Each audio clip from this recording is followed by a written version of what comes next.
મહારાષ્ટ્ર ભાજપા અધ્યક્ષ બાવનકુળેએ સામનાના લેખો પર કર્યો કટાક્ષ. મહારાષ્ટ્ર ભાજપાના અધ્યક્ષ ચંદ્રશેખર બાવનકુળેએ શિવસેનાના મુખપત્ર સામના પર કટાક્ષ કર્યો હતો. તેમણે જણાવ્યું હતું કે સામના કોણ વાંચે છે, કોણ સાંભળે છે, તેમજ મીડિયાને અપીલ કરી હતી કે સામનામાં લેખાયેલા મુદ્દાઓને વધારે મહત્વ ન આપે. તેમનું માનવું છે કે લોકો વિકાસ વિષયક ચર્ચા કરવા માગે છે, રાજનીતિક ટીકા વિષયક નહીં.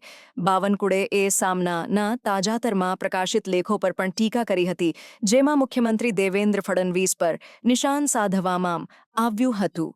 તેમણે જણાવ્યું હતું કે સામનામાં લખાયેલા આ લેખો ખુદ ઉદ્ધવ ઠાકરેને રાજકીય નુકસાન પહોંચાડવા માટે લખાયેલા છે અને તે લેખો તેમના નજીકના લોકો દ્વારા બનાવવામાં આવે છે.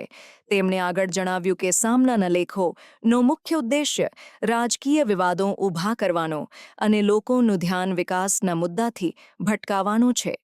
તેમનું માનવું છે કે આવા લેખો સમાજ પર નકારાત્મક અસર કરે છે અને લોકોના ભવિષ્ય માટે હાનિકારક બની શકે છે.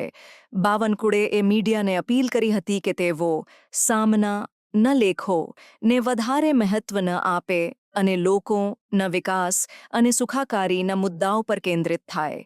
તેમનું માનવું છે કે મીડિયા દ્વારા યોગ્ય માહિતી આપવામાં આવે તો લોકો વધારે સજગ અને જવાબદાર બની શકે છે. भाई सामना पढ़ता कौन है, कौन उनको पूछ रहा है?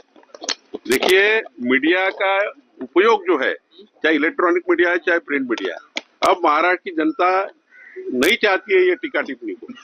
ये सामना लिखता है, उसके ऊपर आप कहते हैं, उसको दिन भर चलाते हैं. मत चलाइए, मेरी विनती आपको है. मैं सारे मीडिया के संपादकों को विनती करूंगा कि महाराष्ट्र के और भी प्रश्न है. सामना रोज पॉलिटिकल बात लिखता है और उसके ऊपर आप चला देते हो.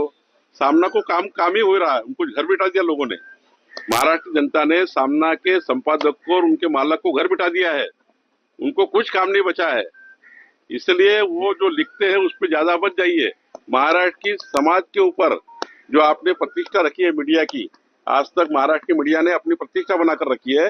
ये सामना के झूठे झूठे न्यूज पर, उनके कमेंट पर आप चलाएंगे तो महाराष्ट्र की जनता भी आपसे चाहती है कि महाराष्ट्र के विकास पे बात हो. महाराष्ट्र के 14 करोड़ जनता को विकास को आगे लेके जाए. इसके लिए जनता को न्याय देने का काम हमारी सरकार, देवेंद्र फडणवीस सरकार कर रही है. हम विकास की ओर काम करना चाहते हैं, महाराष्ट्र को आगे लेके जाना चाहते हैं. सामना की रोज रोज की टीका टिप्पणी को हम थोड़ी उत्तर देंगे.